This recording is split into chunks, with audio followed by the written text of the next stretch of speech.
మిమ్మును పిలిచిన పిలుపుకు తగినట్లుగా యోగ్యమైన ప్రవర్తన గలవారై ఉండండి. ఆయన నిన్ను నన్ను చేసుకున్నది నీతో నాతో సహవాసం చేయడానికి, మాట్లాడడానికి, తండ్రి బిడ్డల సంబంధముగా నిన్ను నన్ను ఆయన ఏర్పాటు చేసుకున్నాడు.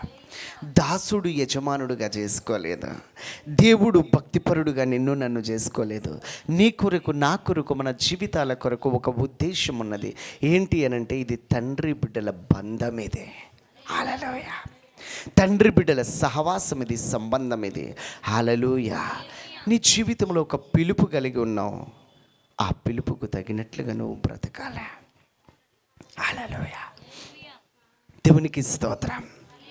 ఆ తర్వాత ఎప్పుడైతే నువ్వు పిలువబడి, ఆ మోషే పిలువబడి వచ్చినాడో ఒక ప్రత్యేకమైన పని కొరకు అభిషేకించబడ్డాడు. అబ్రాహాం పిలువబడి వచ్చినాడో ప్రత్యేకమైన పని కొరకు అభిషేకించబడ్డాడు.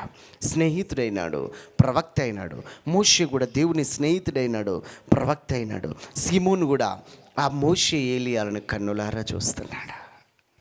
ఎవరిని చూసినాడు? ఎవరు? చేపల జాలరే. ఎవరిని చూస్తున్నాడు?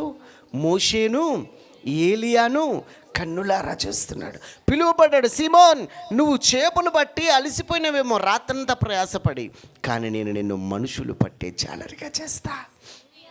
నువ్వు చేపల జాలరి సీమోను కాదు, ఇది మొదలుకొని నీవు పేతురువు. హల్లెలూయా. ఈ బండ మీద నా సంఘాన్ని గడతా, ఈ సంఘం ఎదుట పాతాళలోక ద్వారములు ఎంత మాత్రము నిలవనేరవు. ఇదిగో పరలోకపు తాళపు చెవులే నేను నీకు ఇస్తున్నా. భూమి మీద నువ్వు దేనిని బంధిస్తావో అవి పరలోకంలో బంధించబడతాయి. భూమి మీద నువ్వు వేటిని విప్పుతావో అవి పరలోకంలో విప్పబడతాయి. Hallelujah. This the authority of God. దేవుడిచ్చిన అధికారం. పిలువబడిన వారిని దేవుడు వదిలిపెట్టాడా? హల్లెలూయా. పిలువబడిన వారితో ఆయన తోడుండి నడిపిస్తాడా?